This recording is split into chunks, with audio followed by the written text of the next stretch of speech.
Well, welcome everyone, and thank you for joining us on this rainy Tuesday afternoon in Toronto to discuss the full-service restaurant segment and the new realities that come along with it.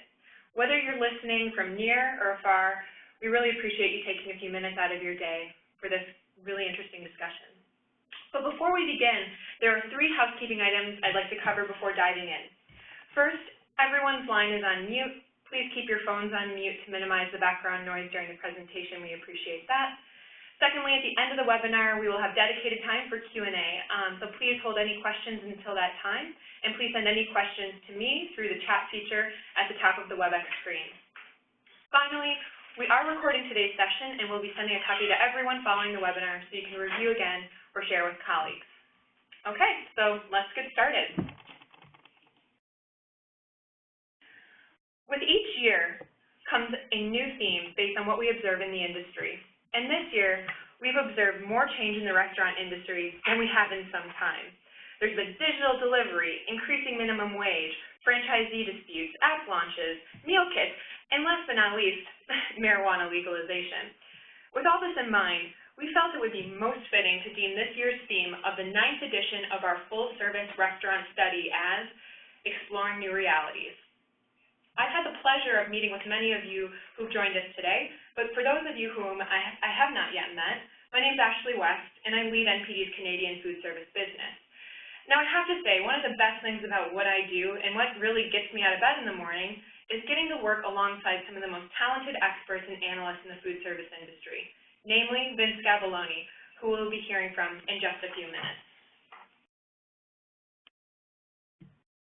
During our 45 minutes together, our goal is to first discuss the key trends and outlook of the FSR space, which Vince will expand on in a few minutes with a really interesting story about how the changing restaurant scene in his Danforth neighborhood mirrors much of what we're seeing in the broader FSR space.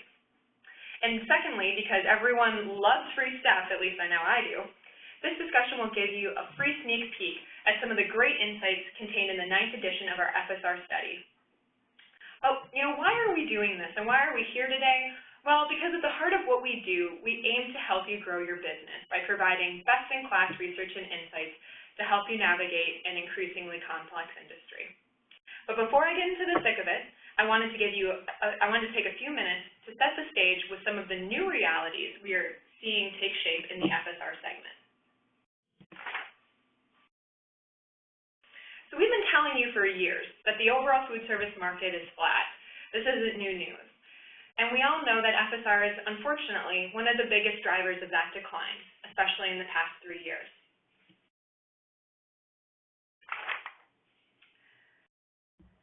But when we look at our current realities, this decline has cost the segment as much as $1 billion since 2014, with a drop of $350 million in the last year alone. While small increases in average spend are helpful and positive, increasing just 2% a year, this unfortunately does not offset menu inflation, let alone make up for the decreases in traffic. Similar to past years, we're continuing to see that breakfast daypart and the boomer cohort continue to be drivers of the declining FSR segment, as well as the homogenization or lack of differentiation of FSR brands. So you see, I recently relocated to Toronto from Minneapolis, Minnesota, and I've been able to see the FSR segment through the eyes of a more typical consumer, let's say. What I've found is that when we are so close to our company or to our brand, we're definitely guilty of this even at NPD, we so clearly see the points of difference to our competition that can actually be difficult to imagine consumers interchanging our brands on a whim with a competitor. But my hypothesis, that is supported by our data, suggests that while differences may exist between FSR brands, they may not be meaningful. In observing these market dynamics and how they continue and even accelerate, we believe it's time to accept that this is going to be our new normal, at least for some time, as customers are not coming back to FSR like we have all been hoping and maybe even planning for. However, hey, there is some good news. We're here to talk about the positives and about the opportunity. And there's some really exciting bright spots, which we'll be talking to you more about today and further in our study. So as boomers phase out of peak restaurant usage, millennials phase in. and they bring with them a new set of needs and desires, not only as singles or kid-free couples, but as they enter parenthood. And I don't know how many people are thinking about millennials and parenthood.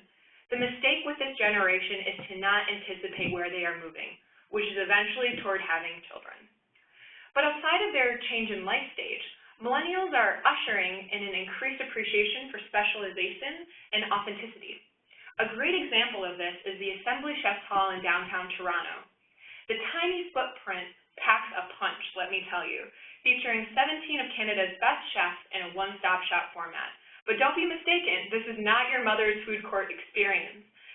While a small footprint may scare some, these chefs thrive with their restaurantinis, or mini restaurants, hyper-focusing on creating 2 to 3 main entrees extremely well. This not only opens the door to better quality, but also more innovative dishes, all things that consumers are demanding from our industry. It is these changing consumer needs and desires that have given birth to these new channels and formats, like the one we just talked about, to deliver superior quality in a more convenient way than we could have probably ever imagined. Many of these topics and more will be explored further in our FSR study and in our discussion today. And we believe our FSR study is one way to understand these new realities, as well as how to seize and, more importantly, monetize them. As part of this study, we surveyed 6,000 Canadians about their behaviors, sentiments, and attitudes towards 16 of Canada's leading chains and independent operators. The best part of this study is that it's not your typical point-in-time gig, but offers a total of 7 years of trend on key metrics like loyalty, satisfaction, and more, so that you can track the progress of yourself and, importantly, your competition. At its core, I think of this as a massive competitive brand health study. This study, when combined with NPD's broader portfolio of data assets that many of you are familiar with, like CREST, you get the deepest coverage of the Canadian FSR market available.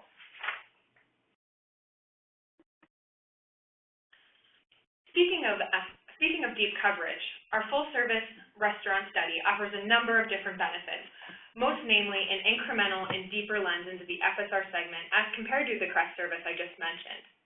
More specifically, it can help with increasing repeat and frequency by understanding customer satisfaction and loyalty of yourself and competitors.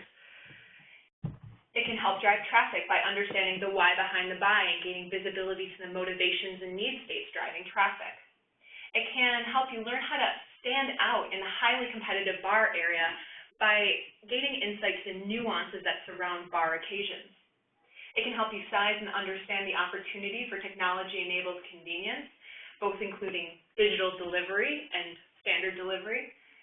It can help you understand your brand's uniqueness and avoid the homogenization with insight to your competitive replacement. And if you are being swapped out, who are you being traded out for?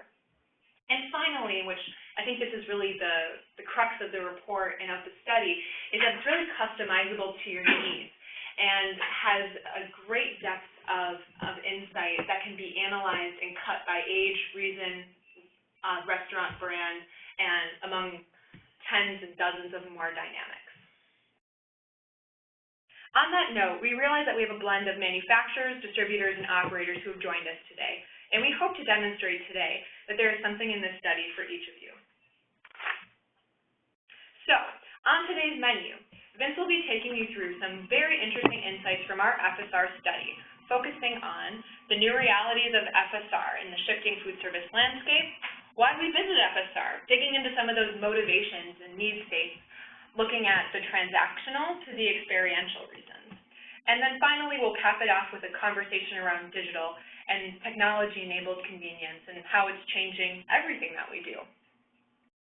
Vince Gabelloni is our analytics powerhouse on staff, with a breadth of industry expertise on both operator, manufacturing, and research sides of the business. And with that, I'll now turn it over to our industry analyst, Vince Gabelloni. Thanks so much, Ashley, for that terrific introduction. And I've got to say, I enjoy coming to work every day as well. This is such an exciting time in the restaurant industry. There are so many changes and so many exciting things happening that it's just great to come to work every day and speak with people who are so passionate about this restaurant business, both here at work and within our client base and the general restaurant industry out there. So thank you again for that introduction. So in order to illustrate the changes and the opportunities in the FSR segment that Ashley was alluding to, I'm going to take you on a little journey today, and we're going to take a little journey through the retail district in my little neighborhood in North Toronto. I'm going to use this strip as a point of reference for many of the macro trends that we're finding and seeing in the retail industry. Many of these trends are really part of a larger shift in the way that consumers shop, the way we purchase, and the way we consume. So let's get started, shall we? By taking a look first at the shift in the FSR landscape. And we're going to do that by taking you to my neighborhood, as I said, and I'm going to start by introducing you to the little local mom and pop diner, which is actually just the latest retail casualty in my neighborhood. Now, you know this diner because there's one in your neighborhood as well, or there probably used to be one in your neighborhood anyway. Tell me if this rings a bell for you. Their decor hasn't changed since the 1970s. They've got a huge menu, and you know this because there's a picture of absolutely everything smattered up on the windows facing the sidewalk.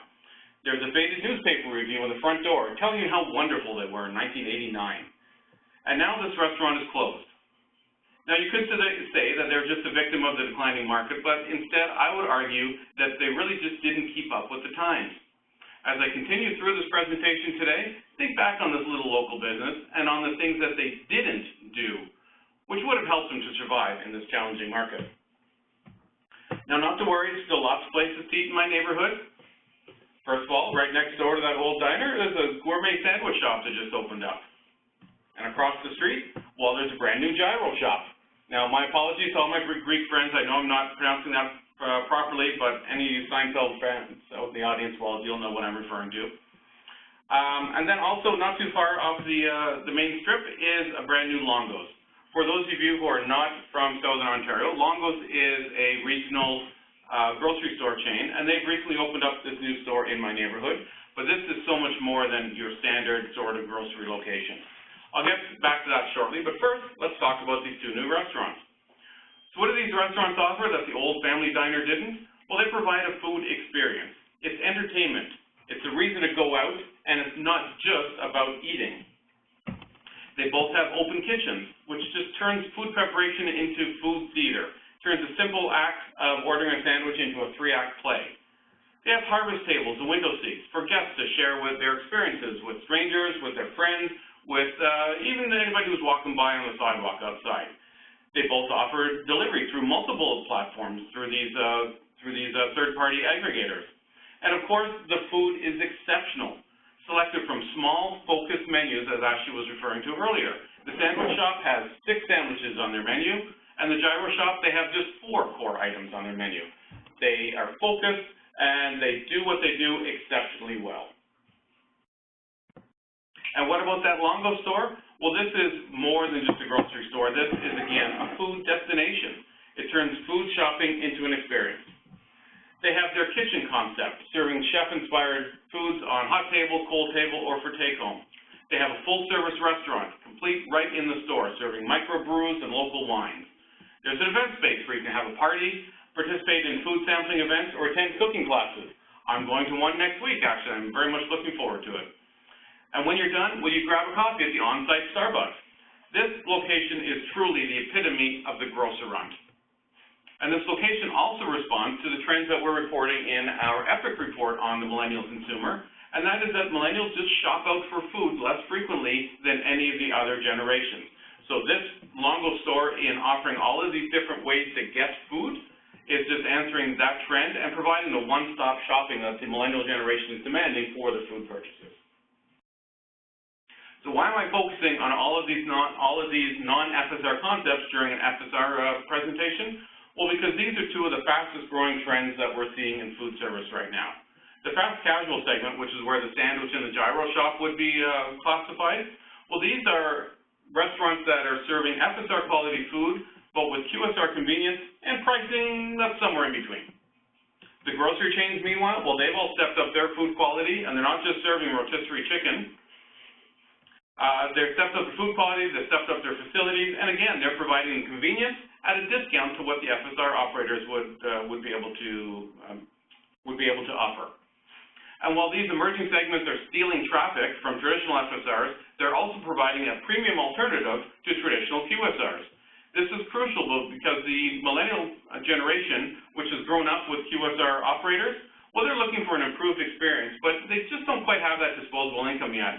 So they're not quite ready to graduate all the way up to FSR for as many of their trips as the segment might appreciate. So let's explore the premium theme a little bit more by taking another trip back to my neighborhood, where we're going to talk now about the transformation in consumer demands from simply buying food to now experiencing food. And we'll start this discussion by showing you another shift that's been going on in the restaurant segment in general, but also taking place in my neighborhood. We've got expansion of the chain operators as the independents are withering away. We've got the chains also stepping up to take their place. Two of them covered in this report are Joey and The Keg, and they've both opened up recently in my neighborhood. And these are part of the premium casual subset of operators. So these operators are offering a little bit more than your average casual dining in terms of atmosphere, in terms of service, and yes, you could argue in terms of food. All of this, of course, at a slightly higher price point. Now, why is this important? Well, because it's this premium end of the casual dining segment, which also includes the operators Earls, Milestones, and Moxie's, and the up-and-comers Brown Social Club and Cactus Club, all of which are profiled in this year's study. The subsegment now accounts for $1.5 billion a year, or 7% of the total FSR market, up from 5% just 2 years ago. And why is this trend occurring? Well, as consumers visit FSR less and less frequency, they are increasingly looking for a premium occasion. They want to maximize their enjoyment on every single food service dollar that they spend, and they're going to these premium operators in order to fulfill that demand. If it was just about the food, they could go just about everywhere, but just like my local family diner. But it's about so much more than the food now. In fact, so much of the occasions in full service are special occasions. More than 1/4 of all the visits to FSR restaurants are special occasions, and this is up 2 points even just since last year. Now, the premium operators are the ones who are the primary targets for these special occasions, but think to yourself, if you're either a supplier to the industry or an operator, what can you do to make the occasions at your restaurant extra special? Consider things like special menus and chef's creations available only for these special bookings. Consider bonus loyalty programs or special discounts. How about a visit with the chef or back of the house tour for the inner foodie in all of us? And maybe even some special seating arrangements. I've been reading about restaurants that actually offer secret rooms that aren't even advertised on the website. They're only available to the insider crowd. Now, this report will tell you which operators are doing best in this area and which maybe are not doing as well. And the leading operator, well, I'll just give you a hint. They were just acquired recently by Cara. Now, apart from special occasions, we mostly just go to FSRs to hang out with our partners, with our friends, and with our family. Millennials are even more inclined to these hanging out occasions. With more and more of this cohort living at home extra long, it appears that they're just using FSR restaurants as a place to socialize. And in fact, our dining demands research goes one step further and tells us that millennials are hanging out during the workday, either going out for extended lunches or after work with their coworkers as another form of socializing. So again, I'll ask you the question, what are you doing to promote these social occasion visits? Are you offering group discounts and offers just for these bigger groups? Do you have sharing menus that they can share? Because that's a great way that the millennials like to interact with each other, try new food experiences, but also keep the cost per person down a little bit. Do you offer social activities and contests? Again, that'll appeal to a larger crowd. Anything that you can do that will turn hanging out into, wait for it, an experience will pay you dividends in the end.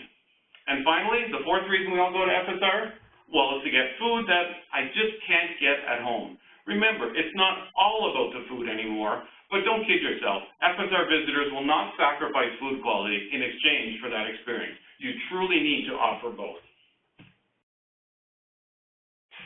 Now, when choosing their specific restaurant to visit, this is where we see the generational gaps start to come into focus.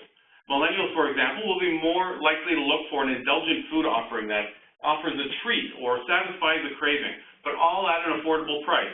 You'll remember that the budget consideration was one of the reasons and one of the driving forces behind the growth in fast casual that I spoke to earlier. And in fact, millennials are over-indexed on all of their food drivers, not just treating and craveability. They're looking more likely to be searching for higher food quality, they're looking for something new and different, and they're looking for something customized. So consider when you're designing new menus, if it's fitting the bill for all of these demands of the millennial generation, because they truly are looking for a food experience when they select their FSR destination. Meanwhile, the boomers, well, they're more focused on some functional needs. They want to satisfy their partner's wishes, and they want to find a comfortable place before they consider treating themselves. Now, this is much more of a transactional in nature than the experiential nature of the millennial drivers, but don't discount the need to satisfy boomers' sense of adventure also. They're also looking to treat themselves when they're when they go out, and the search for these treating occasions, well, it's the fastest growing among the boomer generation as well. It's the transactional nature of the boomer visit actually that is highlighted in the loyalty trends that we're tracking. Boomers are much more likely to return to their regular restaurants more often than millennials. Younger generations, on the other hand, are more inclined to shop around and try new experiences.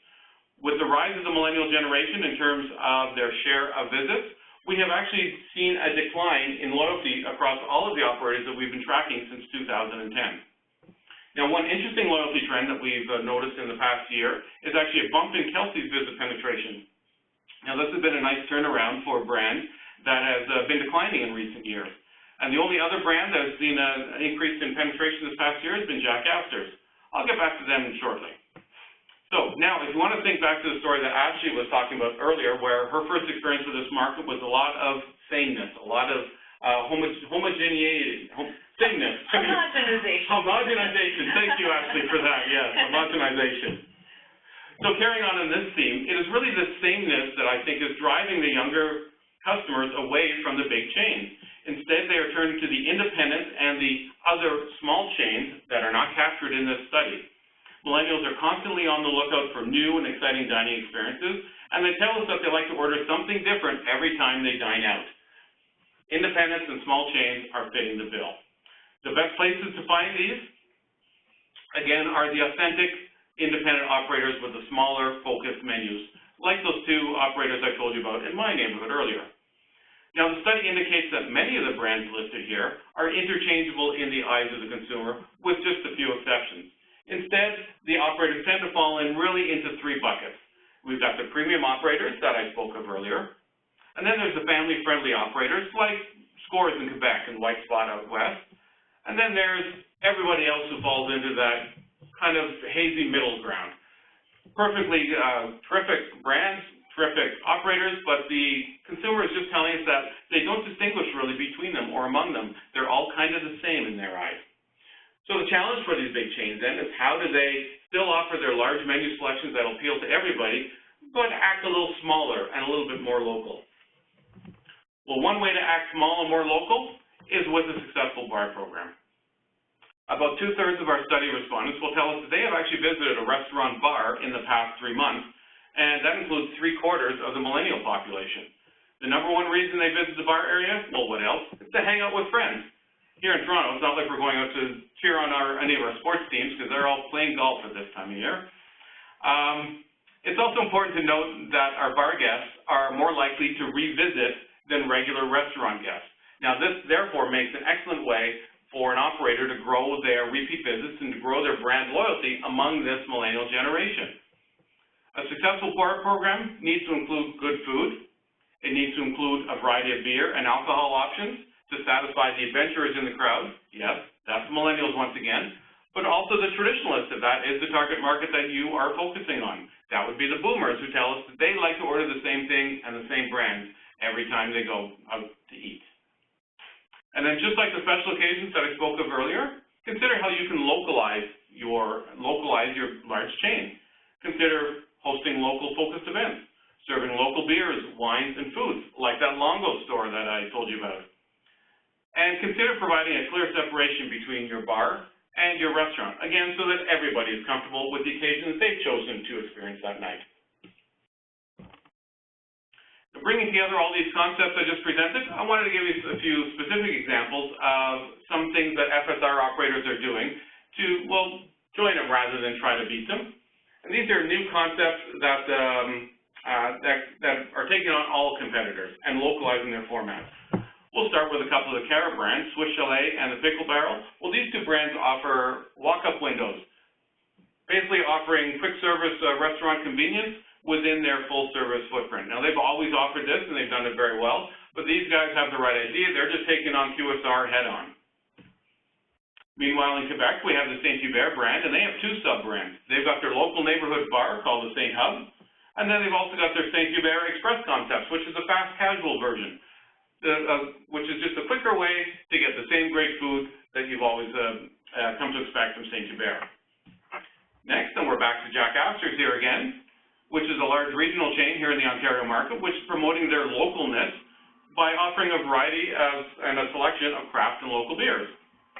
And meanwhile, out west, we have Ricky's Diner, which is expanding from its diner roots to offer the Ricky's Cafe program, a local casual bar feel to this new concept. So these operators really are getting on board with these new trends and this transformation that's taking place in the food service industry and in retail in general. Moving on now to our next topic. Well, no discussion on food service trends would be complete without a discussion on technology, or what we are calling technology-enabled convenience. But first, one last trip back to my neighborhood. And we're going to take a trip back in time this time, about 10 years ago. Tell me if any of these brands resonate with you. These brands are all thriving in my neighborhood and probably yours 10 years ago, but they've all disappeared from the landscape now. We've got the technology shops, we've got the entertainment shops. We're just not shopping and going out for these items as much anymore. And then there's Zellers, the general merchandise retailer, which again, just like that diner, which is trying to be all things to all people, ends up being nothing to nobody. And now these have all disappeared from the landscape. Of course, the Zellers was replaced by Target, and they went the same way. The Target has now been replaced by Lowe's, and I'm going to get back to Lowe's in just a moment. Why is this significant? Well, because our studies show that 3/4 of us have purchased something online in the last 6 months, and this has been accelerating every year that we've been doing our digital e-commerce study. Meanwhile, penetration in the food sector, well, we're on this chart here somewhere too, down in the bottom right-hand corner. Only 7% of people have purchased food online in the last year, but this is up by 2 points. So we're catching up, and what we're catching up to? Well, we're catching up to the home segment, which is the next lowest penetrated segment in the market. And that's where the Lowe's comes in. With the convenience of digital technology, we're increasingly retreating into our homes. We no longer have to leave home to shop, to bank, or to access entertainment, or in fact, to purchase a quality restaurant meal. We're instead turning our homes into cocoons, and the home retailers are benefiting. They're representing one of the fastest growing segments in the brick and mortar that we track here at NPD. And of course, if we're not leaving our homes to shop, then we won't be away from our homes when it comes time to eat, and therefore we're not dropping in on restaurants. Now, you will recall that at the introduction, we told you we're here today to tell you about opportunities in FSR, the positive trends that you can use to grow your business. Well, technology-enabled convenience is the biggest of these positive trends, which is why we kept it till the end. While share is still pretty low at about 3% of FSR dollars, it is booming. This year, it has reached $650 million, and it's growing by double digits every year. And in fact, it's gone up by 2.5 times in only 5 years. So as digital ordering continues to take hold in food service, operators that don't keep up are just going to be left behind, just like the retailers that we saw in my neighborhood that disappeared over the last number of years. Now, FSR delivery goes hand in hand with this digital engagement. Dollars for FSR delivery have reached $1 billion in the last year, thanks to a steady growth rate of about 8%. And remember that overall FSR dollars are actually down.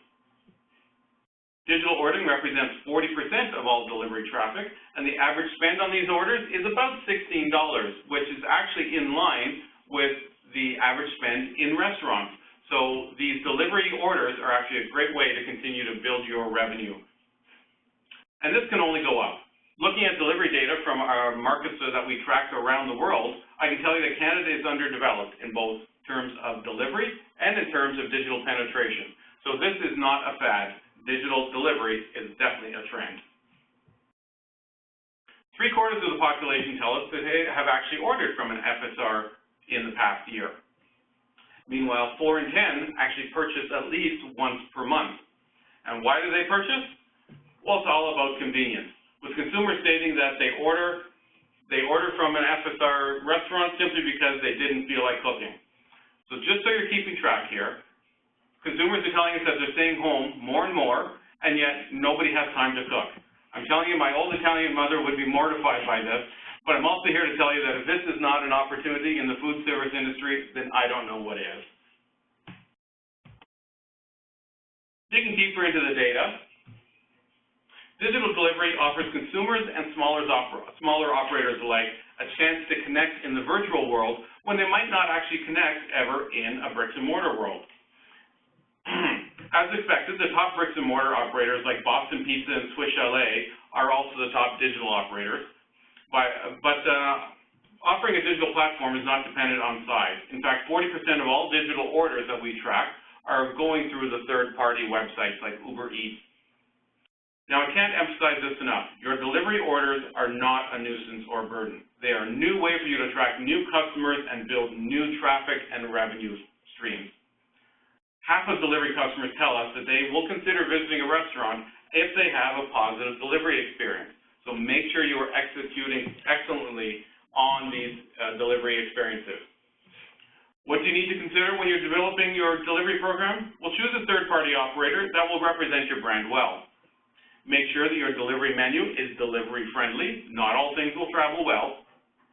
Provide incentives to keep your delivery customers coming back, either online or in person. And then think back to my earlier discussion on special occasions. How can you make your delivery orders special and an extension of your brand experience in your brick-and-mortar location? Now, as you might expect, the millennial generation are overdeveloped for most aspects of this digital revolution. Not surprising, of course, since they are also the fastest growing cohort in terms of visits. Now, this would include penetration, it includes the app usage versus online and telephone ordering, and it includes the increased usage over the past year. Now, you're probably thinking you've heard an awful lot from us today and from researchers in general about the millennial generation. So let me switch the topic of conversation a little bit away from age and into life stage. Here we look at families with young kids, and I can tell you that they are tracking all the same sort of trends. They are both over-indexed in terms of penetration with digital, and they're using it more and more over the last number of years. Now, the only difference with families is they're telling us they're using digital not for convenience, but because life is just getting busier. And if there's any young families out there, young parents, you probably know exactly what I'm speaking about. So to sum up this generational divide, I'm going to borrow a quote from Wayne Gretzky, and I'm going to suggest to you that, well, you can skate to where the millennials are now, that's single, freestyle, and hanging out with a friend, or you can skate to where the millennials are going to be in the next few years, that's starting their families and running around with kids. Either way, technology-enabled convenience is pointing in just one direction, and that is up. So to wrap up and some final thoughts here on digital engagement, first thing I'm going to suggest to you is you need a modern website. And I hope you really don't need me at this point to tell you that anymore, because it's sounding an awful lot like that little diner from 20 years ago. This is just table stakes. And the smaller you are, the more important your website is, because guests are more likely to come visit your website. We already know about Boston Pizza and Swiss Chalet. We've been visiting these brands for years. But what I want to know about the new independent in my neighborhood, I'm going to go check out their website. So let me give you some other ideas to help you grow your digital strategy. One of the trends that we're following in our omni-channel categories that we cover here is personalization and brand me. While the food industry is really just catching on to the digital trend, as we saw earlier, other industries are moving on to a next generation thinking. They're inviting their guests to become more a part of the brand and not just a consumer of their product. The Gap, for example, well, they are well-renowned within the fashion industry, having an integrated digital platforms that allow their guests to experience all of their brands all in one place at the same time. Sephora is another retailer that maximizes the use of their digital platforms with innovative invitations and personalized messages that are based on your past purchase history. Now here, closer in the food industry, well, I can tell you about the example of my own Starbucks app, which reminds me on a regular basis if I haven't visited for a little while. So there's plenty of opportunities and plenty of options out there for you to engage with your customers in a social space and in a technology space. And speaking of social, be sure to embrace the feedback of social media. Referrals are the #1 source for consumers when they want to learn about new brands. So be sure to monitor your online references, encourage positive referrals online, and respond appropriately to those negative ones, and use them in the manner in which they are intended. Wendy's is an example of a non-FSR who actually does a really great job of this. They've cultivated this really fun kind of sassiness with Wendy, and so when people chat at Wendy or at Wendy's, whether it's positive or negative feedback, they always handle it really gracefully. Although they don't, entertain trolls and haters of the brand either. And so Wendy's is a really great example. If you're looking for a live example of this, look them up on Twitter, and you'll be entertained at the very least. That's great. Thanks for that tip, Ashley. I haven't checked that one out yet. And then finally, ask yourself, is your food Instagrammable? Hopefully you know what that means. And it doesn't just involve taking pictures of food. That's not what's going on here. What's going on here is this generation of folks who are sharing their food. They're sharing their experiences, and they're sharing with their friends and their network. This becomes a positive brand engagement with you, and it's just another example of how consumers want to participate in your brand. They want to be part of your brand, and they want to be identified with your brand. They don't just want to consume. And now time for a shameless plug. If you're interested in learning more about technology and innovation in the food service industry, well then we need to see you on October 2nd. Over to you, Ashley. Yeah, so like Vince said, it's just a quick shameless plug. I know a lot of you on the phone have come to our Food Service Summit in years past, and it's going to be kind of different this year, which we're really excited about. We're partnering with Canadian Western Bank, and so there's going to be a very large networking event. And, we still have the same number of attendees, which is 250, and every prior year it is actually sold out. So we're really encouraging our key clients to get out there and purchase tickets sooner rather than later, because most likely the event will sell out fairly quickly. So looking forward to seeing all of you there, and we'll be featuring a food technology breakout session and some other really fun things that I think you will all enjoy. Thank you, Ashley. All right, just trying to go to our last slide. There we go. All right, so in conclusion, we hope what we've shared today sheds some light on this ever-evolving segment. If you are interested in continuing this conversation or learning more about the 9th edition of our FSR study or receiving our free infographic, because again, who doesn't love free stuff, please reach out to your account representative and they'll be able to coordinate that for you. And lastly, as I just talked about, please sign up for the summit. It's going to be a really great event this year. I want to make sure that all of you get seats. All right, so moving on to the question and answer portion of the session, we'll now open it up for questions through the chat function if you have any questions that you'd like Vince and I to address. And so we'll just put the phone on mute for a moment while we read over the questions, and if you have any, there's still time, please send them in, and we'll be right back in about a minute. Hey everybody, thanks for waiting. Okay, we've got a couple of questions coming in. The first one here, it says, it seems like a lot of the info you presented here today is very operator focused. How would a manufacturer benefit from this report? Well, that's a great question, and you're right. The report does focus on these top 16 operators as well as independents. But I think from a manufacturer's perspective, the important part here is to understand what your client's customers think about their brand, and then to understand how you can help them in menu development, in promotions, and in just understanding what they can do with their brands. I'm also thinking from a distributor standpoint, you're working with a lot of the independents, the little local chains. They're not going to have access to this report. They're not going to be able to purchase this report. But by having this report in your back pocket, you'll now understand some of the bigger trends that are taking place as a manufacturer or a distributor that you can share with these smaller mom-and-pop shops, these independent operators who are just looking to maximize the opportunity and understand what they need to do to succeed in a challenged market. Anything else you wanted to add to that, Ashley? No, I think you really captured it. Okay. I think, you know, the biggest thing that we do in our business that we recommend to our customers and our clients is it's our business to know their business, right? So the best way to be able to help them is by understanding the state of their industry, their segment, and what consumers want. And then that way, you know, you can create great products that aren't just products anymore, but actually solutions to problems or ways to capitalize on an opportunity. So it really helps, I think, de-commoditize your product into a solution, if that makes sense. Perfect, thank you. Next question, should I be focusing on millennials or should I focus on boomers or both? Well, that's a great question, and certainly it looked like in this report that I was spending a lot of time talking about millennials. What I was really talking about was the differences between the two generations. There's plenty of opportunity within all the generational cohorts. And it's important to remember while millennials are growing in their number of visits, boomers still outspend them in the FSR segment. They do tend to have more disposable income. They're also more loyal, and they tend to go to the higher end retailers or, operators a little bit more frequently. So certainly we're not disregarding the boomer generation. I just wanted to highlight for you that there are differences, and these two generational cohorts do purchase differently.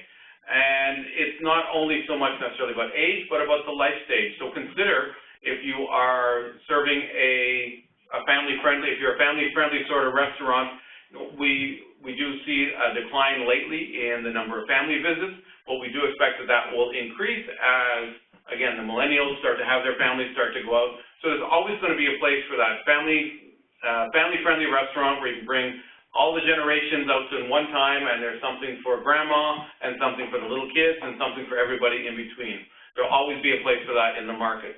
But consider then which pieces of the presentation today are most appropriate for the target market that you are looking for, be it the millennials, the families, or the boomers.